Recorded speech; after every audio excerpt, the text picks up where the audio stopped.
महिषी के साथ संगम से उसे एक बलिष्ठ पुत्र प्राप्त हुआ, जिसका नाम रखा गया महिषासुर।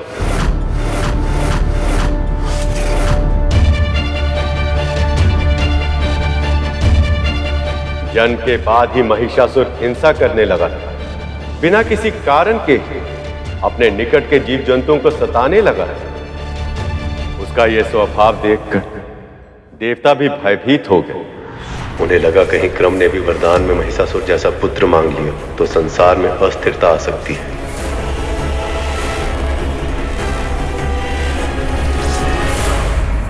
और उन्होंने क्रम की तपस्या को भंग करने का निश्चय किया। देवराज इंद्र मगरमच्छ का रूप धारण करके सरोवर में उतर गए, जहां क्रम अपनी तपस्या में लीन थी। उस मगरमच्छ के प्रभाव से क्रम की तपस्या भंग हो गई और फिर उन दोनों में युद्ध हुआ, जिस युद्ध में देवराज इंद्र ने क्रम का वध कर दिया। किंतु उसी समय रंभ अपनी पत्नी और पुत्र के साथ वहां पहुंचा और फिर क्रम, मेरे भाई ये क्या हो गया? इतनी शीघ्र तुम मुझे छोड़कर चले गए मेरे भाई। अभी तो हमें इस सृष्टि पर मिलकर राज करना था मेरे भाई। अब जब तुम ही नहीं रहे तो इस सृष्टि का क्या लाभ?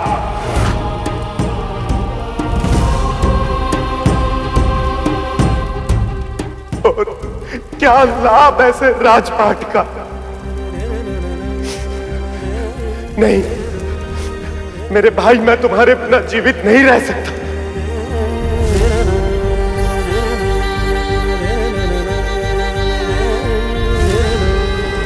आ रहा हूं मैं। क्रम के बिना मेरा जीवन व्यर्थ है। पुत्र, अपने पिता और अपने काका की मृत्यु का प्रतिशोध अवश्य ले और स्मरण रहे कि दुष्टों ने असमय हमें मृत्यु के मुख में जाने के लिए विवश कर दिया। मैं जानती हूँ आप अपने भाई से कितना प्रेम करते थे, किंतु यदि आप हमें छोड़कर चले जाएंगे तो हमारा क्या होगा स्वामी?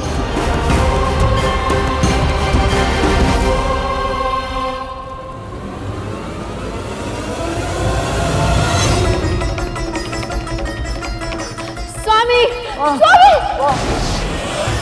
नहीं,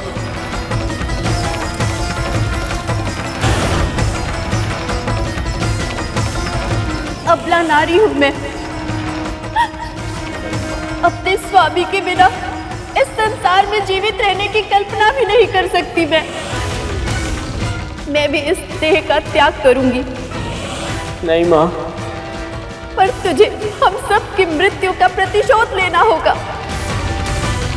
देवताओं के राजा इंद्र से उसका सिंहासन छीनकर तुझे त्रिलोक का स्वामी बनना होगा।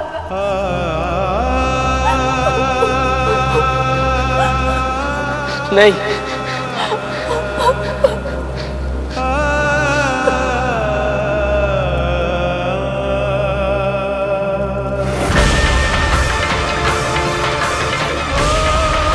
मां!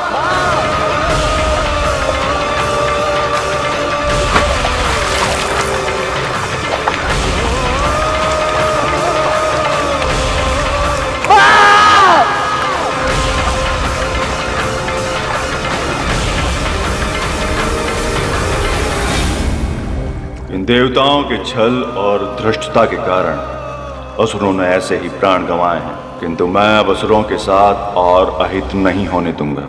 मैं स्वयं महिषासुर का मार्गदर्शन करूंगा। पिताजी! अपनी आंखों के सामने उस बालक ने अपने काका, पिता और मां को साथ छोड़कर यमलोक जाते हुए देखा।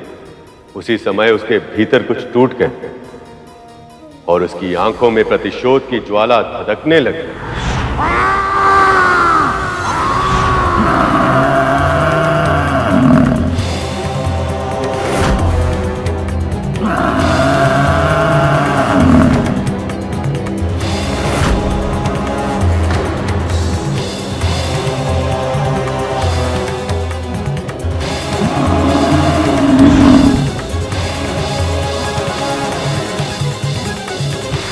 असुरों के गुरु शुक्राचार्य को उस बालक की असीमित शक्ति का आभास पहले से ही हो गया था।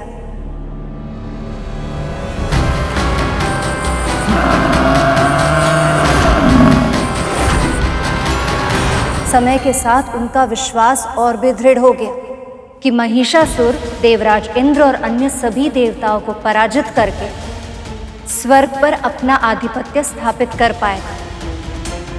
रंभ का पुत्र होने के कारण महिषासुर जन्म से पहले ही महादेव का वरदान मिल गया था कि यदि वो सच्चे हृदय से तपस्या करेगा तो उसे अमृतत्व के समान शक्तिशाली वरदान मिलेगा। इसलिए गुरु शुक्राचार्य ने उसे ब्रह्मदेव की तपस्या करके उसकी नियत अर्थात वरदान की वो असीमित शक्ति प्राप्त करने का आदेश दिया। ओम ब्रह्मदेवाय नमः। ओम ब्रह्मदेवाय नमः।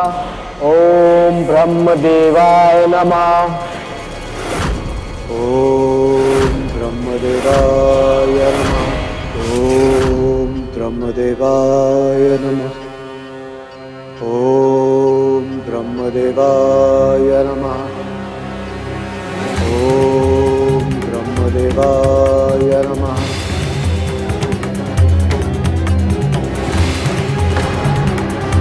इसके तपोबल में निरंतर होती वृद्धि हमारे लिए संकट का सूचक है। अब तो बस एक ही उपाय शेष है, हमें इसकी तपस्या भंग करनी होगी। मुझे देवताओं का षड्यंत्र रोकना होगा। मुझे महिषासुर की तपस्या की रक्षा करनी होगी।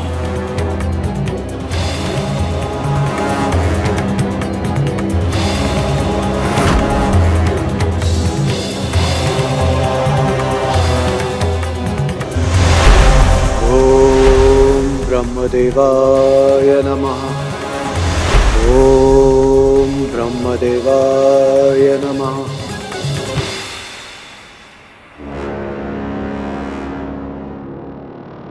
ओम ब्रह्मदेवाय नमः। वरुण देव,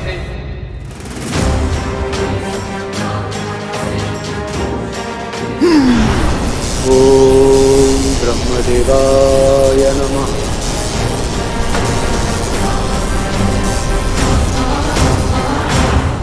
ओम ब्रह्मदेवाय नमः। अग्निदेव,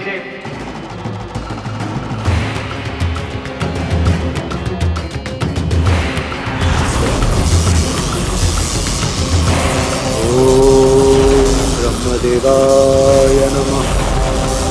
ओम ब्रह्मदेवाय नमः।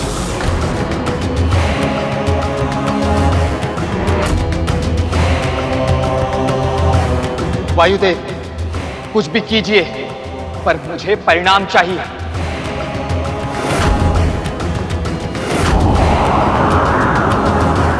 ओम ब्रह्मदेवाय नमः। ओम ब्रह्मदेवाय नमः।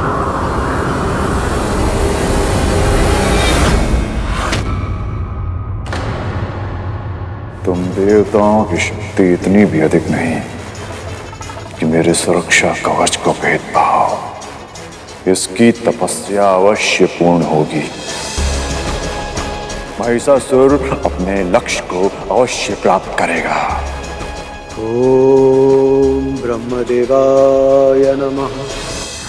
एक और असुरों के गुरु शुक्राचार्य महिषासुर को अमृतत्व की ओर ले जा रहे थे, तो दूसरी ओर देवी पार्वती को आने वाले संकट का अनुभव होने लगा।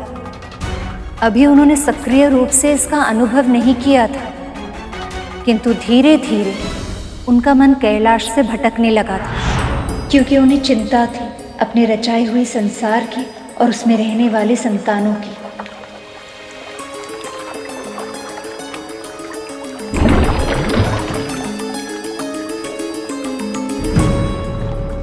माँ, ये देखिए मैं आपके लिए क्या लाया हूँ माँ।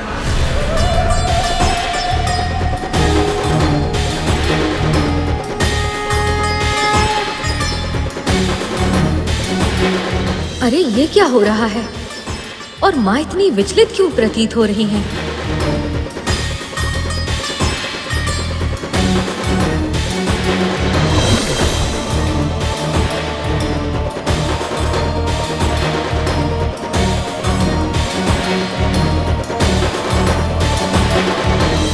अवश्य ही माँ किसी बड़ी चिंता में है। क्या मुझे पिताश्री से इस विषय में बात करनी चाहिए? नहीं, अभी ये उचित नहीं होगा, अन्यथा पिताश्री माँ के लिए चिंतित हो जाएंगे।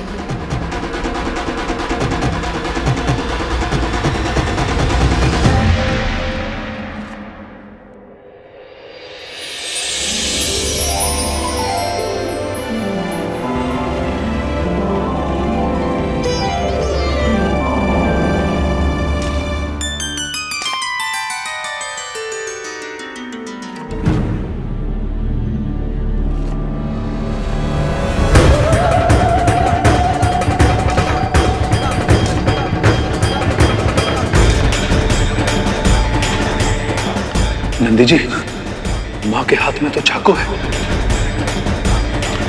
लेकिन इनकी परछाई में ये इतनी बड़ी तलवार कैसे दिखाई दे रही है?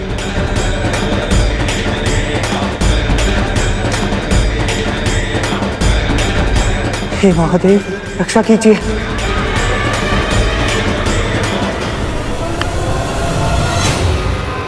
क्या हुआ? गणेश जी, माँ की छाया।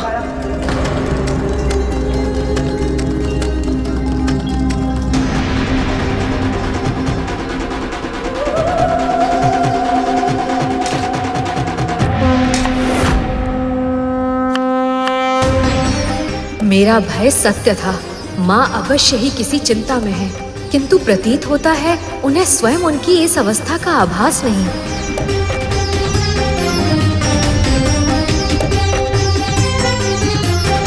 अरे, तुम तीनों को क्या हुआ? अभी भोजन बनने में समय शेष है।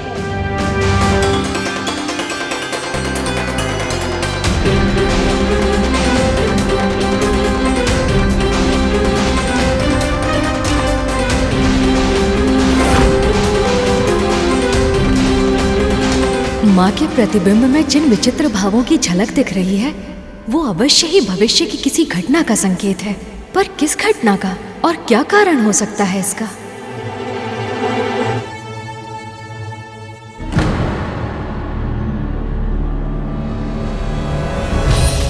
अरे, इन्हें क्या हुआ? बिना कुछ बोले ही चले गए।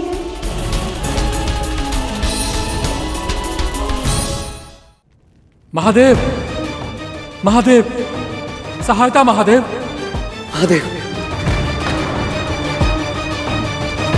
महादेव, हम सब प्रयास के बाद भी महिषासुर की तपस्या भंग नहीं कर पाए। यदि उसकी तपस्या पूरी हो गई और उसे अमृत का वरदान मिल गया, तो संसार को नष्ट होने में अधिक समय नहीं लगेगा प्रभु।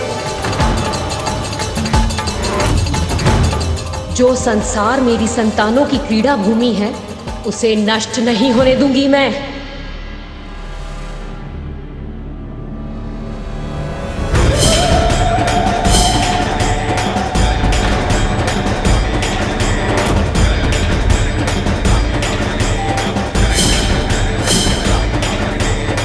पार्वती,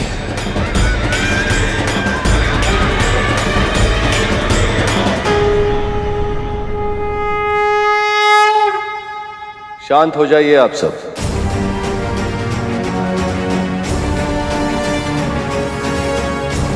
आपकी चिंता उचित है देवराज, पर महिषासुर अभी अपने गुरु की छत्रो छाया में है।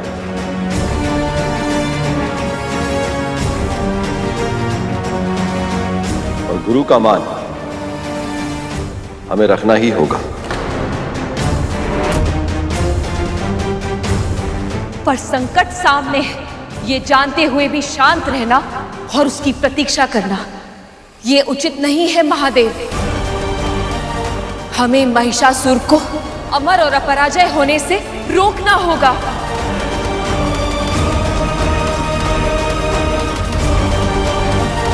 जिसने जन्म लिया है, उसे कभी ना कभी किसी ना किसी रूप में मृत्यु अवश्य घेर लेती है देवी। यही विधि का विधान है।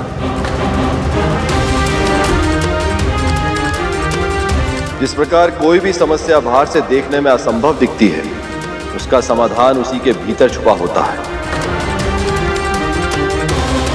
जिस वरदान से आप सभी देवता भयभीत हैं, वही महिषासुर की मृत्यु का मार्ग उजागर करेगा।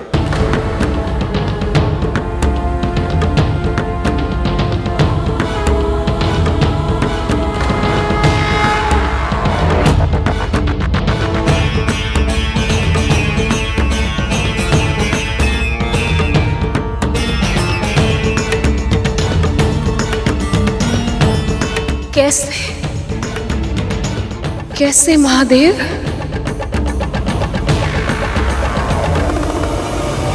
ओम ब्रह्मदेवाय नमः। ओम ब्रह्मदेवाय नमः। महादेव तो अपनी बात कहकर अपनी समाधि में लीन हो गए, किंतु देवी पार्वती वो कैलाश में रहते हुए भी उन्हें संसार के अन्य सभी की चिंता सताने लगी। महादेव के पास होकर भी देवी पार्वती के मन में शांति नहीं थी। और फिर एक दिन नित्य समय की तरह अपनी माता पिता की पूजा करते समय गणेश ने देखा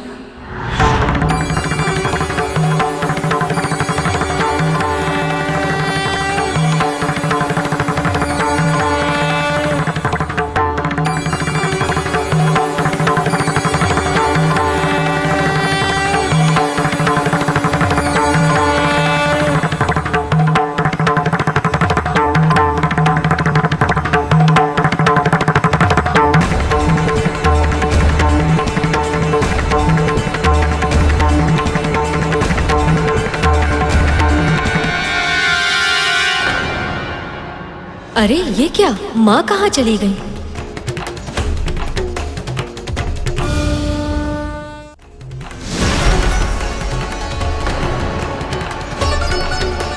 पिताश्री को माँ के बिना देखकर मुझे अचानक से ऐसा विचित्र अनुभव क्यों हुआ? क्या ये कोई अशुभ का संकेत है? गणेश, क्या हुआ पुत्र? प्रतिदिन जो पूजा समाप्त बाद में होती थी और मोदक की कल्पना में तुम्हारा मुख पहले ही खिल जाता था, पर आज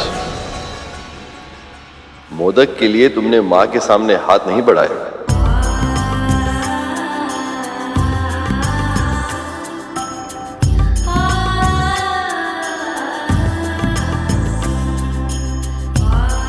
माँ, आप मुझे छोड़कर कभी नहीं जाएंगी ना?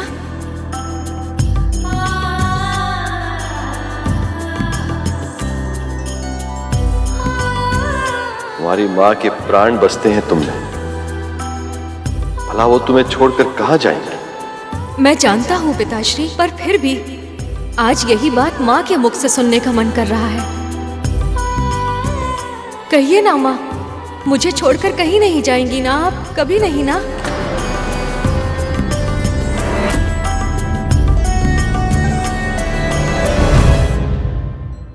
ये तू क्या कह रहा है गणेश? क्या हुआ देवी, आप इतनी असहज क्यों हैं?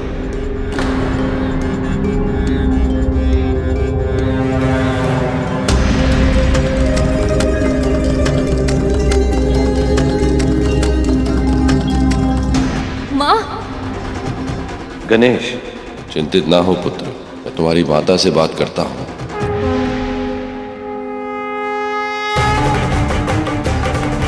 और यदि ऐसा नहीं हुआ तो मेरा भय सत्य हो जाएगा और माँ कैलाश और हमें छोड़कर चली जाएंगी। और इस बार पिताश्री माँ से विरह सह नहीं पाएंगे, कहीं संसार को विनाश का मुख न देखना पड़ जाए।